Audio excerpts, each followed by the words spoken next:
ವರಮಹಾಲಕ್ಷ್ಮಿ ಹಬ್ಬದ ಖುಷಿಯಲ್ಲಿದ್ದ ಕುಟುಂಬಕ್ಕೆ ಆಘಾತ.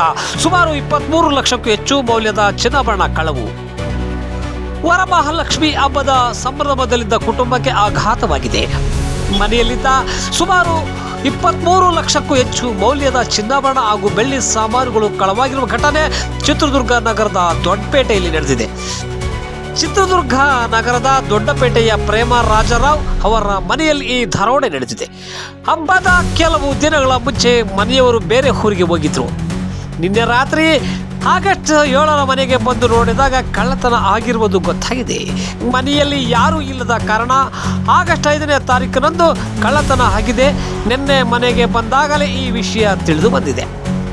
ಮನೆಯ ಬೀಗ ಮುರಿದು ಒಳನುಗ್ಗಿದ ಕಳ್ಳರು ಮನೆಯಲ್ಲಿದ್ದ ಅಂದಾಜು 23 ಲಕ್ಷ ಮೌಲ್ಯದ 200 ಗ್ರಾಂ ತೂಕದ ಚಿನ್ನಾಭರಣ ಹಾಗೂ 5 ಕೆಜಿ ಬೆಳ್ಳಿ ಆಭರಣಗಳು, 6,000 ನಗದು ರೇಷ್ಮೆ ಸೀರೆಗಳು ಕಳ್ಳತನ ಮಾಡಿಕೊಂಡು ಹೋಗಿದ್ದಾರೆ. ಹಬ್ಬದ ದಿನವೇ ಮನೆಗೆ ಮರಳಿದ ಕುಟುಂಬಸ್ಥರು ಬೀಗ ಮುರಿದು ಬಿದ್ದಿರುವುದನ್ನು ಕಂಡು ಶಾಕ್ಗೆ ಒಳಗಾಗಿದ್ದಾರೆ.